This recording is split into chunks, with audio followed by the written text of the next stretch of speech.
Organizers of El Tour de Tucson are gearing up for November's race with kickoff events for cyclists and open registration. It's also El Tour's 37th year and its first ever with new CEO Charlene Grabowski. We spoke to Grabowski about her vision for one of Tucson's staple events. Tell me how it is that you came here. So I love the community. I retired here in January of 2018, but I've been here since 2013. And I was failing at retirement. I was actively involved with the American Heart Association and met some people. And then I was involved with El Grupo, the youth development organization that uses cycling to help kids achieve. And through that, many of the people who were in the bicycling community got to know me as a business leader. And so I got a call, would I come and help El Tour de Tucson turn around? How do you envision that moving forward? I mean, you're very new into the position. Yeah, so it's 8 weeks. We've done a lot already. The people, we've looked at each of them as individuals and said, what are their strengths, and let's plug them for the work that we need to do. So we've done that with our people resources. From a process perspective, I have a very good friend. I used to work at Intuit, who's a master black belt. Her name is Penny Tejan, and she has come to us and is helping us map every process such that we have now standard operating processes in terms of everything that we do. And then third, we are focused on marketing and social.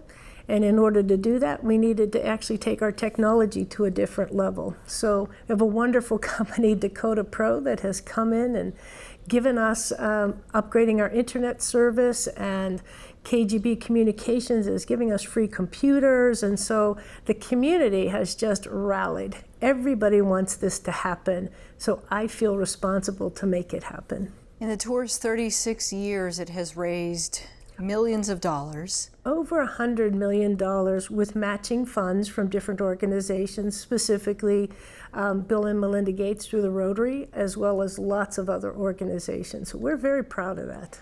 Financial woes put the event in the spotlight earlier this year. Perimeter Bicycling, the nonprofit behind El Tour, owed Pima County $180,000 for last year's race.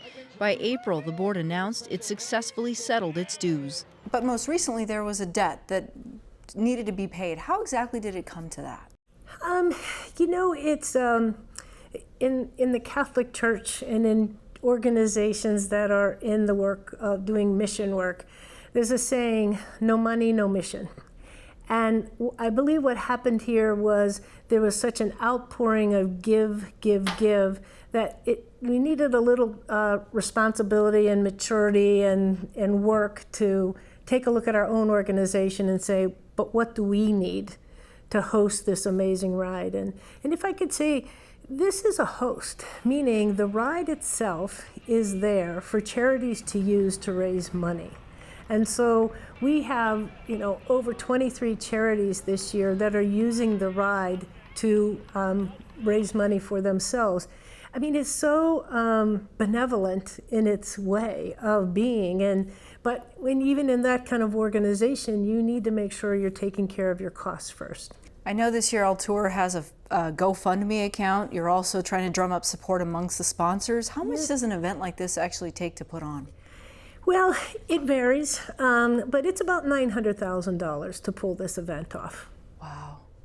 This year, where do how are you measuring your success thus far? You've only been on the job a couple of months, but you have a big task to get ready for. Well, it's been public about how much money is out there. So $175 from Banner, $150 from Rio Nuevo, $280 from the county. We're, $500,000 plus when we add everything else up. So we're over halfway there. This is a tough question, but there are people in this community who sometimes view El Tour as a bit of a nuisance because it's traffic, there's cycling, there's a lot of activity going on. What do they need to know about the inner workings of an organization like this one? So it is a nuisance. However, it's an amazing nuisance when you think about we're here riding for charities. So you know what? Please be a little bit forgiving.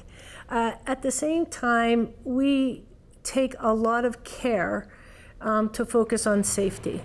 And that safety comes with blocking roads. and having appropriate amount of police officers and asking people to be patient with us, because safety is number one. Absolutely number one, and I will make no compromises in any way, shape, or form around that. So I would just ask you to be patient with us. Yep, we're a little bit of a nuisance, but think about what it's doing for the community as a whole. Okay, Charlene Grabowski from El Tour de Tucson, thank you. You're welcome.